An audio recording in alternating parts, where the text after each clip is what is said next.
Sahi Noribana Nahani Nona Manki Badaki Kun Ngasi Pawgi Manunda Kanghan Bayai Kanglabayai Haina Manipuri DGP Rajib Singh na Tazwa Pirakle Haina political activist Maheshwar Town House on the phone Lamsang Assembly Constituency Manusana Laiba a calm the Mankriba Angaha Anigi Matang Yauna DGP Unerba Mato Maheshona Pau the phone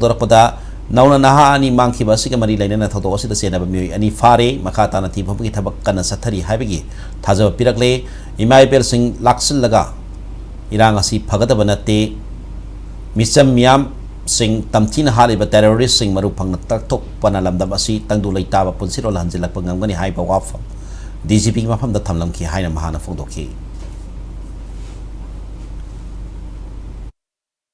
video viral or matunda makoibu hatliba mido masaksu khange kuki gi nupat kuki terrorist ki nupa du masak khange bujibo phadri manam se kari gi no hay matamda mahak na hairakpada akoi gi lairiba makoi dum makoi kangu kuki terrorist kangu ni haibasidi sengabani aduna mahak phaba haibse koi force puri thajal lagasu akoi gi mahak phaba di hausi pawdi ngamdri adu ngamdri base mayam public akoi na si law and order situation se makoi gi phatre haibagi port amasi manipur da 6 months henjal abane adubu law and order makoi sing do phara kandane koi law and order situation phare haibase adu kangdori Ima event sing the control tawraga law and order situation phagadab natte tasengna phare haigadabadi nongmai pariba sing se makoi terrorist activities tawriba mapandai changa iba kuki kangu sing sina landarak liba nukti gi landarak iba sing makoi dagi nongmai se mulakanda koi gi pise oiduri bani aduna makoi sathi riba sing se hana phabiro phara matungda santi compulsory matomda automatically la adabane haibase haijarame